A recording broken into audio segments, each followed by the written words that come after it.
Before you watch the video, please hit the subscribe button and the bell icon so you will be updated with the latest video. Mga kaigsonan o mga mahal namong tigpaminaw, dining tungura karon, amo na sad kumong pagadapito nining usa ka programa sa PBCN kon Philippine Benevolent Christian Missionaries Association of Mercy Incorporated. Kini ang tulumanon mga langitong lamdag sa kinabuhi. Kini karon ang inyong alagad, Evangelista Reverend Charlie Eugenio. Kinasing-kasing kami nga magadapit kaninyo o mga panghinaot na nakamo sa kabaskog sa inyong panglawas, din mao'y magamit na tungkunan sa mga pagtimbang-timbang sa makamaturan nga makapaghatod ka nato sa kaluwasan na sumala lamang sa mga nakasulat sa Biblia. Kung may basahon man nga referensya nga gitugot, ikitudlo ni Master Garamo, dili para gamiton sa pagsupak sa Biblia.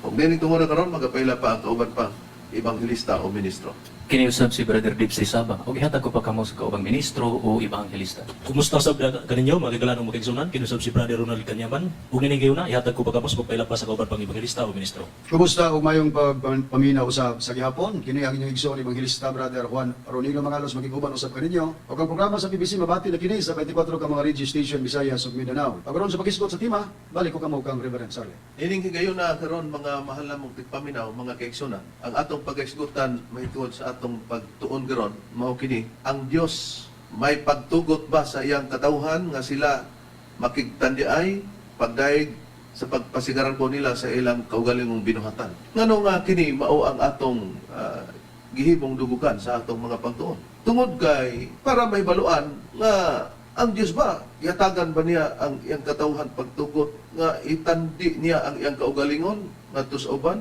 pagdaig, pagpasigarbo sa kaugalingong binuhatan? Pero kung kiniman ang atong pag-isgutan karon, Brad Ronald, sa mga pagtulo ni Master, unsa ba ang usa nga pasikaranan kung may mga pagtulunan kitang angay tukion ipasabot sa mga katawhan? Nakasandig yun sa Biblia, Reverend.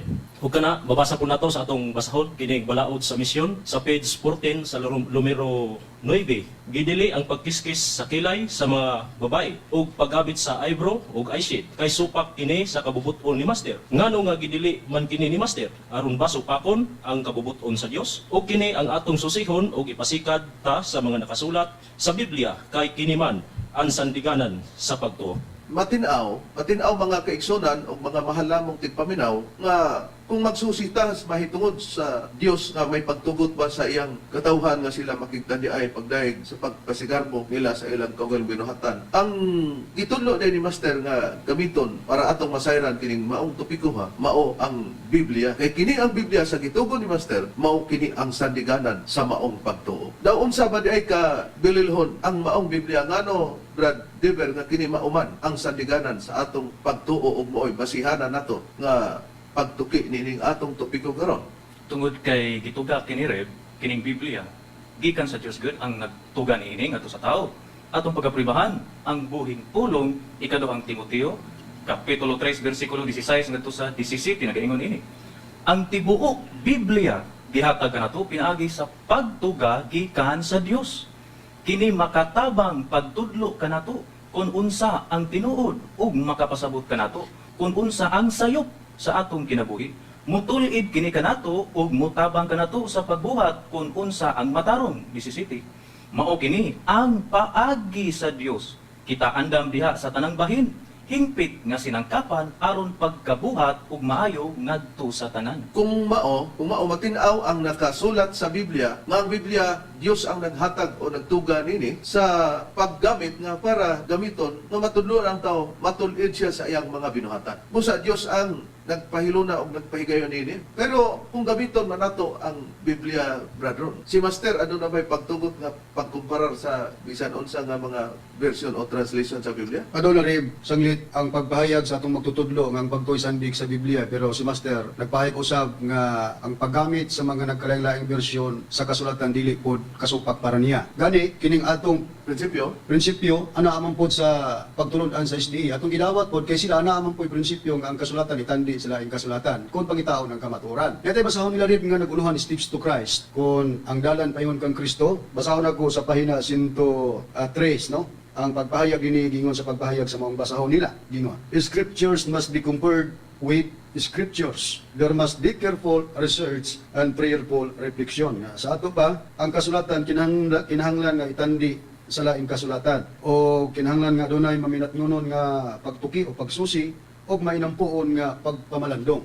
Ato ning gidawat ang ilang prinsipyo nga ang kasulatan itandi sa laing kasulatan kay mao mampud ang gipahayag sa atong magtutudlo diri kanato nga sa pagsusi sa kamatuoran kinahanglan nga ang kasulatan itandi usab sa laing kasulatan. Klaro og matin-aw nga mao ni ang katuyuan nato sa pagtudlo ni Master para matuki o masusi nato kung ang Dios may pagtugot ba sa iyang katawhan nga sila makiktandiay pagdaig sa pagpasigarbo nila sa ilang kaugalingon binuhatan. O tungod niini kay ato pagtukion, dili nato malikayan nga ang Dios naghatag og instruksyon siyang mga katawhan pinagi sa mga unsa may isulti, brethren. Tinuod. Kay gani man, nganong bawal ang pagtandi-tandi kung klarohon na nato. Tungod kay, kung may diferensya ang mga tao, mabungol man siya maamang o mabuta, dili kinanglan nga muhimo ang tao sa mga pagsaway o pagkumpara niya si ang kaugalingon niya na kay Diyos na ang nagpahigayon niya ng sistema. O siya, priba, brethren. Okay, basahon ako ang priba. Aniyata, basahon na to ang sinulat ni Moises o sa kaalagad sa Diyos sa unang panahon.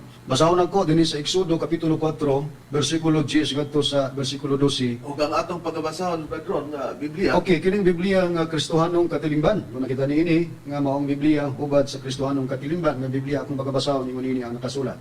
Miingon si Moises kang Yahweh o Ginoo hinumdumi palihog nga dili ako maayong musulti kaniadto karon. Ipahayag ni Moises. Bisan human sa panagsulti nato, gawas pa yungit ako. At pa ni Moises dili ako maantigong mo pasabot. Miingon si Yahweh, kinsay naghatag sa tao sa iyang baba? Yaging pangutana, kinsay naghimo niyang amang ug bungol? Kinsay naghimo niyang makakita o buta ba hinuon? Dili ba ako man si Yahweh? Sige, lakaw. Sugo lugar sa Dios katukang Moises. Ako'y tigpamaba nimo, tudloan ti ka sa ipamulong nimo. O di, klaro kaayo nga ang gisgutan, ako'y tigpamaba nimo, og gingnan si Moises, tudluan di ka, kung unsa imong isulti. Kay si Moises dolingon nga, dili man daw siya may balo nga musulti kay yungit siya. Isa, ayaw pag sulti lugar ni ana, nabay na kay kinsa man day nagbuhat sa baba sa tao. Kinsa man day nagbuhat kung makakita siya, kung dili makakita, buta lugar. Kung bungol, kung amang, di ba si Yahweh, o sila pagkasulti si Yehova, ang nagpahigayon nini. Busa, ang katawhan sa Dios, instruksyonan din na nga, ako magatudlo kanimo sa imong mga igapamulong. Pero kung ang Dios man mao'y magatudlo sa igapamulong, ang katuyuan para dili magpataka-taka o pagpamulong ang baba. Kinahanglan di ay nga ki pakanaugan sa Dios og disiplina ang baba sa mahimo niyang katawhan. Kaya kung dili magsubay sa instruksyon sa Dios, dili matuluan sa iyang hustong angay ipamulong unsam ding dangatan sa maong tao bradiver sumala sa Biblia. Pag-aukman sa silot trib, atong ipapabor sila ang kaugalingong Biblia, SDA nga Biblia, kung Seventh-day Adventist Church nga Biblia din sa Mateo 12, versikulo 37, nagaingon ini. Kay pinaagi sa imong mga pulong pagamatarungon ikaw, o pinaagi sa imong mga pulong pagahukman ka sa silot. Kung mao, klaro og matinaw sa atong nakita og sa nabasa sa Biblia, busa di ay si Moises gihatagag instruksyon sa Dios nga ako ang magatudlo sa imong igapamulong. Kay kung mamulong ang katawhan sa Dios, kinahanglan nga adunay plastar ang kagustuhan sa Dios mo'y angay ipapasulti. Kay sa Biblia, pinagi sa imong mga pulong pagamatarungon ikaw o pinagi sa imong mga pulong pagahukman ka sa silot. Di imposible man nga katong gi-instruction sa Dios nga mo'y imong isulti, hukman ka sa silot. Posible nga masalutan ka sa imong pagpamulong kung mubulag ka sa gipamulong sa instruction sa Dios. Nakaron, ang ato namang susihon, ang pagdaig ba sa katawhan sa iyang kaugalingon kung katawhan ka sa Dios? Gitugot ba sa Dios nga ang iyang katawhan?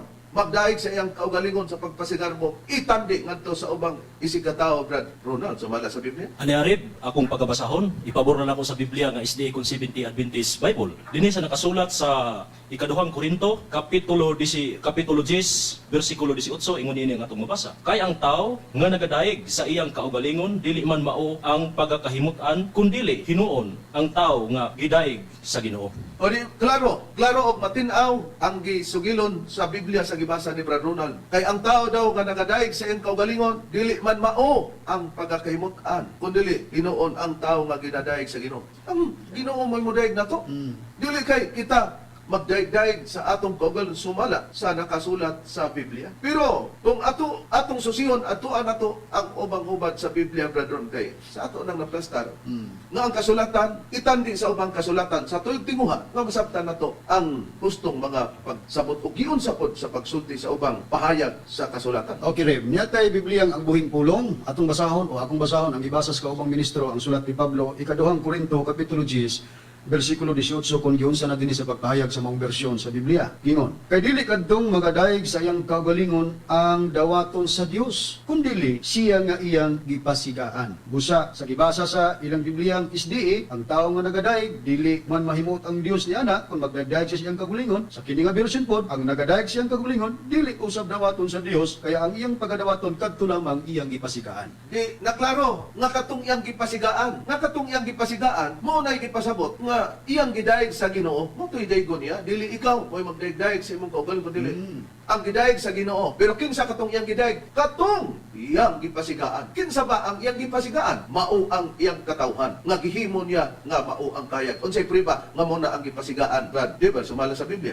O, ito pagkapribahan rin, pabor na to. Sila ang kaugalingong Biblia. SDE nga Biblia din sa Mateo, Kapitulo 5, versikulo 14, nagaingon ini, kamu mao ang kahayag alang sa kalibutan. Ang syudad nga mahimutang sa ibabaw sa bungtod, dili gayud mahisalipdan. O di klaro, mga kaigsonan, nga ang katudi ay gidaig sa Ginoo, mao'y iyang gidaig. Dili ang tao, mao'y magdaigdaig siyang kaugalingon, kundi katong gidaig sa Ginoo.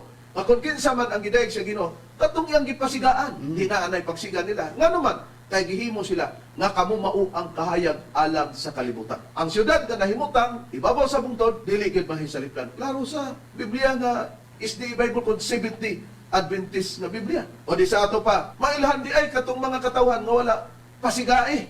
Dili ginasigaan sa Dios. Wala kanila ang mga lamdag sa Dios kay masupak nila ang gihisgutan sa Dios nga walay pagtugot ang Dios sa ikatawhan nga magpasigarbo makita di ay kapag dahil siyang kaugalingon ngadto sa uban ng mga katawhan. Karon kay gihimo man sila kamo mao ang kahayag katong iyang gipasigaan. Unsa ba ang kahulugan nga pasigaan sila sa maong kahayag ug mao lamang kana sila ang gidaig sa Ginoong Dios? Brad Ronan, sumala sa Biblia. Ang kahayag, Reverend, mao ang kamatuoran. O kini atong pagabasahon dinhi sa Biblia nga Kristohanong katilingban, dinhi sa nakasulat sa Epeso Kapitulo 5 versikulo 8 ug 9 nagaingon, kangit-ngit kamo kaniadto apan kahayag na karon diha sa Ginoo. Pag kinabuhi ingon nga mga anak sa kahayag. Ang mga bunga sa kahayag mao ang kaaghop, hustisya ug kamatuoran sa tanang pamayhon. Busa ang gisgutan dahil sa Biblia nga kayag, ang kahayag mao kana ang hustisya, kaaghop ug kamatuoran. Kay giingon sa Biblia nga kangit-ngit kamo kaniadto karon kahayag na kamo sa Ginoo kay iya man gipasigaan. Sa diyang gipasigaan, sila'y nasayo sa mga kamaturan. Nga dili day pwede nga magdaig ta sa atong kaugalingon ipasigarbo ngadto sa uban o sa isig ka tao. Muna ang mapiot nga tugon. Pero kung naa ka na sa bagong tugon, tungod kay ikumparar man nato ang kasulatan. Bisan ba sa daang tugon na drone, mao bagapon ang prinsipyo nga bawal ang pagtandi-tandi sa imong kaugalingon o magdaig ka, ikumparar nimo ngadto sa uban o sa isig ka tao. Pagkakatauhan sa Dios, Reverend, mao gini ang mga prinsipyo sa panahon sa atong Ginoong Kristo sa bagong tugon. Si apostol nga si Pablo nagpahayag pud nga dili maghimo og pagdayeg sa kagulingon kay dili mahimot ang Dios. Bisan pa sa katawhan sa unang panahon nga mabasa sa Old Testament si Haring Salomon, sa iyang basahon ang panultihon kay ani ko ni basahon sa Biblia ang pulong sa Dios. Kung sa ubang hubad na sa Biblia kanang panultod gitawag og proverbio. Sa Biblia nila nga 70 Adventist Holy Bible, proverbio na kana pero sa pulong sa Dios panultihon na. Ani ko mobasa sa kapitulo 27 bersikulo 2 sa panultihon sa pahayag ni Haring Salomon. Gingon, ayaw daiga ang imong kaugalingon, pasagdi nga ang uban mao'y mo daig kanimo. Busa mo ni ang pahayag pod sa usa sa alagad sa Dios nga dili lagi magdagdag sa kaugalingon, kundi dili pasagdan ang uban nga mo'y muhimo sa pagdaig. No, sa ato pa, klaro, nga, basta katawhan sa Diyos, pasigaan sila, mo sila ang kayag, mao ang may kasayuran. Tinawad ka na rin. Karon naman sa atong kaatbang nga si Mitchell Bendilio, nga maghingalan o bisag unsa na lang sa dapit sa atong magtutudlo, atong maasertahan, nga kung maghisgot ang Diyos, may pagtugot ba siya sa ang katawhan na sila makigtagiay.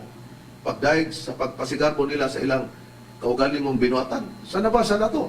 Dili. Katong mga gipasigaan, katong gihimo niyang kahayag, gikan sa mga katawhan sa daang tugon o sa bagong tugon nga katawhan sa Dios. Karon, kining atong katbang nga nanukad nga nagwali dinhi sa Dipolog sa RPN DXKD no alas 7 ngadto sa alas 8 kay ato alas 6 man ngadto sa alas 9. Giunsa niya ang iyang kaugalingon mga mahal namong tigpaminaw. Atong patalinghugan kung pasado ba kining nagpakakatawan sa Dios nga naghingala namo nga mga magwawalimi sa piki nga Espiritu Santo. Okay? Isang pinsa na naangkon nga ako mo sumit sa gundi mo sa'yo makayo. Pero maago ko yung identity nga di ko na hindi ko makuwasaman. Kini akong tukugwapo. Pero maago ko yung identity nga di ko na hindi ko makuwasaman. Kini akong tukugwapo. Kaya mo na kini akong tukugwapo. Nakita na to mga mahal namong tigpaminaw. Pagkada kong katawanan, wapo man daw kuno siya. Inborn kuno ang iyang pagkagwapo rin. Inborn siya sa iyang pagkatao. Dili gyud kuno makuha pud ng iyang pagkagwapo kay naman kuno siya identity nga para lang gyud kuno na sa iya. Ang iyang pagkagwapo, mo iyang identity kay inborn lagi daw. Naamot lang pud no sa uban. Kamu na maghusga. Kay ang uban man maoy mo dayeg karon siya naman ni dayeg siyang kaugalingon. Diya palang daan mga mahal namong tigpaminaw, biti na ba? Paltahan na. Oo. Kung katawhan siya sa Dios, napaltahan na, wa katuman sa instruksyon sa Dios, nagipahayag sa mga alagad sa Dios, nga dili magdagdag sa iyang kaugalingon. Na lisod pud kayo nga kita piki, mo papaka niya. Dapat siya mao ang Mupapaka. mupapaka ug siya man day katawhan sa Dios. Kinahanglan naa sa iya ha kini katungod, dili kanato. Nakaron ang ato naman nga susihon. Ang Dios ka, Brad Ronald, kung maghisgot, musibo ka ito, iyang pagwapo, pagpapagwapo-gwapo sa iyang kaugalingon nga, inborn na ang iyang pagkagwapo, di gikuno ito makuha sa uban. Dili gid posibo ang iyang pagtandi rib. Kay kung ang Dios nagatanaw dili sa makita sa tao, Diya sa gawas. diya sa gawas. Ang puriba akong pagabasahon, ipabor lang gyapon ako sa ilang Biblia nga SDA kung Seventh-day Adventist Bible. Dinhi sa nakasulat sa unang Samuel kapitulo 16 bersikulo 7 nagaingon, apan siyo pamingon kang Samuel, ayaw pagtan-aw sa iyang naong, kun sa gitas-on sa iyang barok. Tungod kay ako, nagasalikway kaniya. Kay si Hiuba nagatan-aw, dili ingon sa makita sa tao. Kay ang tao nagatan-aw sa panagway sa gawas. Apan si Hiuba nagatan-aw sa kasing-kasing. Klaro, og matinaw nga kung maghisgot ang Diyos, Bretron, ang gitanaw sa Diyos, dili ang physical no nga gawa sa bahin sa lawas. Outside appearance, may dili kita na, kung dili ang naa sa kinusluran, diya sa kasing-kasing sa tao. Dili sa iyang gidakon kung sa iyang gitason. Na, matod pa ni Bindilyo, di man kuno mawala siya, daghan kuno mag-angkon-angkon. O mag-ingon nga gwapo, pero kanang iyang kagwapo, di kuno maangkon sa uban. Tungod kay naa siya identity nga inborn na sa pagkatao ang iyang pagkagwapo. Kita ninyo, ang kagwapo ni Bindilyo, mga mahal nga tigpaminaw. Mura ni siya di ay upuan. Doon ka ng mga stars ba? Star, no? Ng mga Celebrity. bituon ba? Stars po. Mga aktor ba? Oh. Mura, malupigan niya ang probinsyano, no? Nakaroon, moot po ning kinini ang mga pasigar po sa kaugalingon ba, kakatawang puta. Nakaroon, sa gibasa nato kaganina, ang nakasulat sa Panultian 27:2. Siyang pulong sa Diyos Sa sa Biblia. Ang pulong sa Diyos nga Biblia. Sa uban namang hubad sa Biblia, kung ato namang hatagan o pagtagad, kining SDA Bible, Brother Berky, unsa na sa pagkasulti? Kung ari na punta sa SDA Bible, kung Seventh-day Adventist na Biblia. Kung magisgot mo ganang pagdaig, ang laing tao mo'y mudaig. Dili kay kita sa itong kaugalingon, mo'y magpasigar og pagdaig-daig sa itong kaugalingon. Sa ilang kaugalingon Biblia rin, SDA nga Biblia, sa Proverbio 27:2, nagingon ini. Padayga ang laing tao, mahitungod kanimo, ug dili ang imong kaugalingon nga bakbak ang usa ka dumuluong, ug dili ang imong kaugalingon mangangabil. Mo kana itong nabasa rin. Matinaw nga padayga ang laing tao, may tungod kanimo, ug dili ang imong kaugalingon nga baba. Sus, kung ang baba lang nato mo'y pamatud-an ba ron? Ilabihan po ginatong gapuha, anay makadaog. Pero di taan na, oy. Kaya di man gud na mo kagustuhan po sa Dios. Reverend, Oo. muna to nagibuhat diri sa atong dapit. Sa mga katawhan man ang wala, pasigay sa Dios. O kahayag, brethren. Nga mao nang kamatuoran. Sa mga gipalungan na, o papahayag, kung wa na hayag na palok, para lang na sa mga dili nagasiga. Sino mo? Kanang mga katarungan na ingon ana ang sitwasyon. Unya, kay nagpagwapo man siya siyang kaugalingon, hain pa ang iyang gitanyag siyang kaugalingon nga, kung katawhan ta sa Dios, bisag kung sa lugar brother, kontra na to, Bedilio, no? Kung doon na may kontra, dili mi mulapas anang sukdanan nga nakapatik sa Biblia supako nimo. Usa man ni ay ang matikda nato sa gipangulong sa baba ni Bedilio. Tungod kay siya dili mo tuo nga katumanan ang magtutuno sa Espiritu Santo. No? Naay mga sita sa tagna, kato iyang lugtion, pero muhawa siya. Di siya sustain. O say gani maghilak, kasagaran yun, maghilak ang Domingo aning tawhana. Ug dili siya makabat-bat, makabungat og mga pagbinastos. Mga malaway nga pulong. Unya, na iyang gibuhian nga, ug mao na lang kuno ni klasiha sa Espiritu Santo, waman pud may mamugos.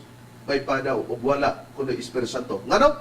Kaya na siya gikumparar sa ikaw tali sa magtutulo. Nga kung pananglitan atong kontra, bawal sa Biblia, bawal. Ato lang mamatigdan o hain na bawal niya nini, nga gisupak wa niya tumana. Okay, atong paminawan ang tingog ni Pastor Mitchell Mindilio. O muna Espiritu Santo, Diyos Espiritu Santo. Di ko, mo ilang Diyos Espiritu Santo, madlungon, may pa ko binuhatan. Okay. Klaro nga, og mao na lang kuno na klasiha sa Espiritu Santo, mo man ta mamugos. Kung tuuhan nimo Mindilio, may umugos, ana.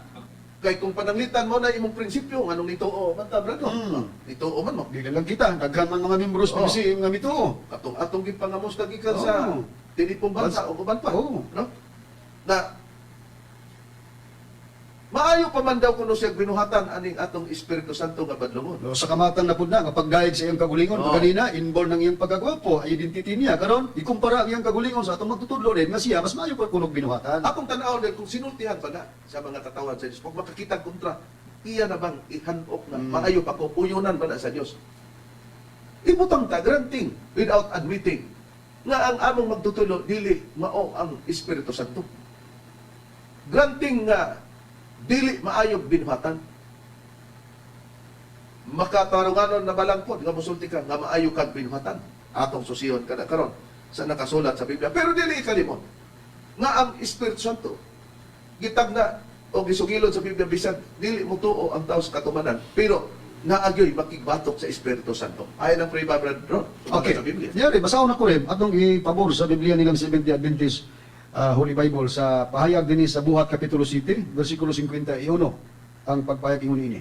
Kamong mga tikig og liog og mga walay sirkunsisyon sa kasing-kasing og sa mga igdulungog kanunay gayod kamong nagapakigbatok sa Espiritu Santo. Maingon sa gibuhat sa inyong mga ginikanan, mauman usab ang inyong ginabuhat mo sa katagna kini reference sa Biblia nga doon nagimuhimo sa pagpakigbatok sa Espiritu Santo gitawag sa Biblia gihulagway og mga tikig sa liog og dili ikalimot ning atong panahon sa pagpaila sa atong magtutudlo kung may katumanan sa Espiritu Santo kining pastor sa Badista Mitchell Benilio mo'y usa nga katumanan niini nga nakigbatok sa Espiritu Santo nga atong gipailang katumanan. Sa klaro nga pagkasulti, ang Biblia nagingon nga walay circumcision sa kasing-kasing o sa mga idolong mo.